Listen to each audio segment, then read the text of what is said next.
All right, well, welcome back to Reflections, everyone, where we talk about all things Church of Christ with the Elijah Message. It is wonderful to be back with you, spending this time together. So, we're going to start looking at the articles of faith and practice, which all three branches of the Elijah Message tradition accept. And it's kind of articles that we all believe in and we all proclaim. And the first three of these deals with the nature of God. And I want to spend some time talking about what it is that we mean by God. You know, what is the definition of God?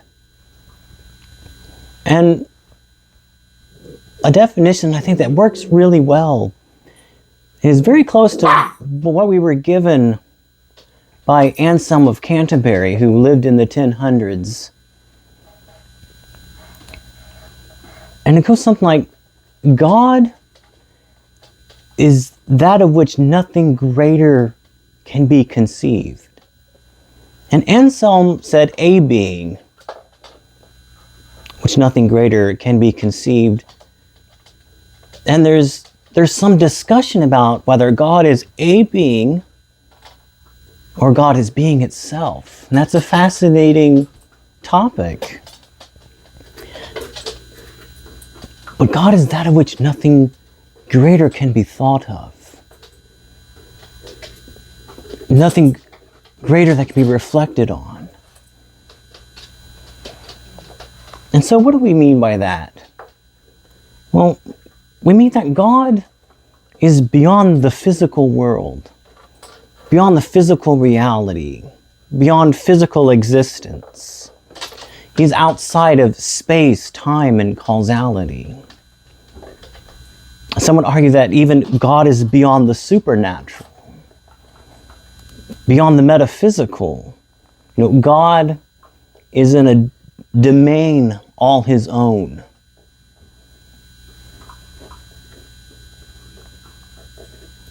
So God has no beginning, no cause. God is not a contingent being, not contingent on something else for his existence. You know, there's that famous atheistic question, you know, if God created everything, then who or what created God? But by definition, God essentially is uncreated. God is not one being among many in the world. God is the creator of all things that we know exist. So we know at least three things exist: energy, matter, and information. And God is the creator of those. God is a God then of order. God created the laws of physics, the laws of mathematics, the laws of morality. You know, God gave us the law of Moses. And we say Jesus fulfills the law of Moses. But how does he accomplish that? He fulfills the law of Moses by keeping all 613 commandments perfectly. You know, that goes back to Jesus as the new and everlasting covenant of Jeremiah 31. We'll talk about that in detail at some point. So God, as the creator, necessarily has to exist. Because being exists and we exist. Being in which all beingness emanates from. And so that's where we get all those, the omnipotent, omniscient, you know, all-knowing, all-powerful, you know, ever-present, omnibenevolent. God is the greatest good. You know, he's all goodness. You know, existence is greater than non-existence. It's better to be than not to be.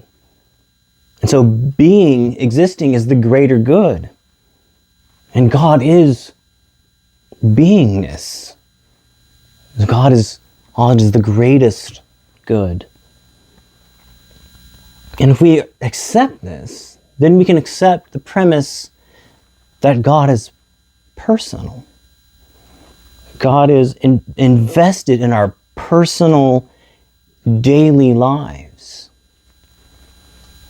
God reveals to us the scriptures. God grants mystical experiences, revelations, prophecy. God gifts us with intelligence to search and seek out and to find God through science.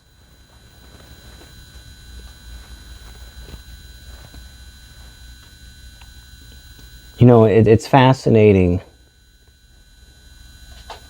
to give credit. The Roman Catholic Church has, a very long and deeply rooted, mystical tradition, has a long spiritual tradition, but it has a very long scientific tradition. Very much involved in faith and reason. In fact, one place you can go that I think is really cool is the Magis Center. You can go MAGIScenter.com. Father Robert Spencer is amazing. Some wonderful insights in there if you're interested in faith and reason. So this is what foundationally we mean by God.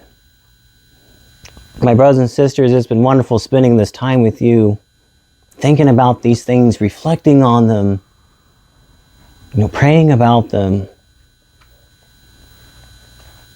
Keep in mind that God is the greatest conceivable being, or God is being that is inconceivable, but yet personal, yet invested in your life.